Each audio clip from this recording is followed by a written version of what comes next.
सवाल दिया गया हमारा 1.5 मीटर लंबा, 1.25 मीटर चौड़ा और 65 सेंटीमीटर गहरा प्लास्टिक का एक डिब्बा बनाया जाना है। इसे ऊपर से खुला रखना है। प्लास्टिक शीट की मोटाई को नगण्य मानते हुए निर्धारित कीजिए कि डिब्बा बनाने के लिए आवश्यक प्लास्टिक शीट का क्षेत्रफल। और दूसरा है इस शीट का मूल्य यदि 1 वर्ग मीटर शीट का मूल्य 20 रुपया है तो यहाँ पे हम लिख ले रहे हैं L बराबर 1.5 मीटर, B बराबर 1.25 मीटर और H बराबर हो जाएगा 65 सेंटीमीटर दिया गया है। तो इसको हम मीटर में चेंज करेंगे तो 100 से भाग करेंगे तो ये हो जाएगा 0.65 मीटर। अब हम निकालते हैं डिब्बे में लगा प्लास्टिक शीट का क्षेत्रफल।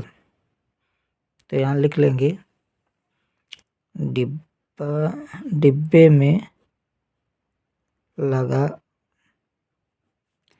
प्लास्टिक शीट का क्षेत्रफल।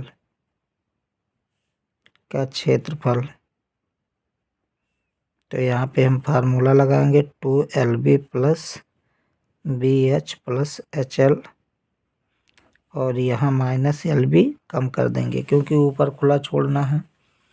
तो ये हो जाएगा 2L का मान रखेंगे 1.5 गुणे B का मान रखेंगे 1.25 प्लस फिर B का मान 1.25 फिर गुणे लगाएंगे, उसके बाद में H का मान 0.65 हो जाएगा प्लस H का मान दोबारा रखेंगे 0.65 और हो जाएगा गुणे 1.5। ब्रैकेट बंद कर देंगे, नीचे लिख लेंगे यहाँ पे साइड में LB है तो इसका आगे वाला मान लिखा जाएगा 1.5 गुणे 1.25। अब इसको हम गुणा कराएंगे और जोड़ेंगे तो 1.5 गुणे 1.25 को गुणा किया जाएगा तो ये आ जाएगा 1.875 प्लस।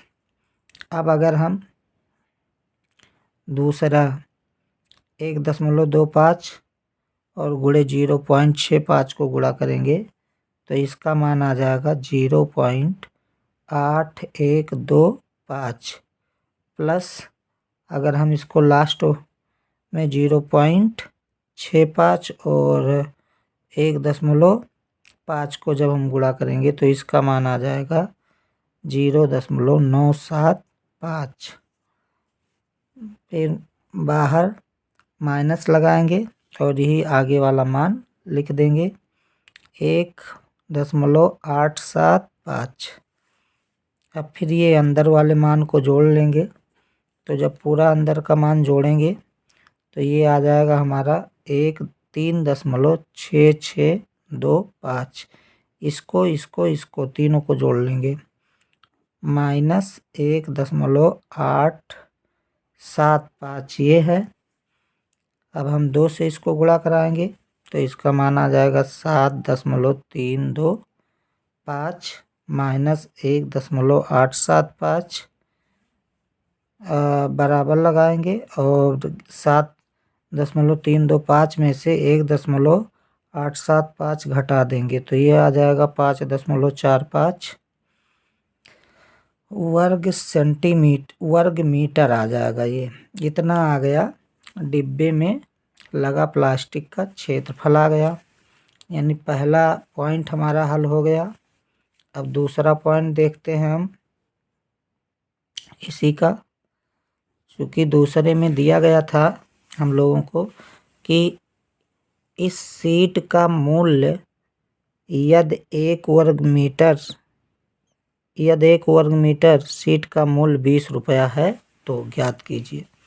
तो अब मान ज्ञात कर लेते हैं यहाँ पे, चूँकि 1 वर्ग मीटर सीट का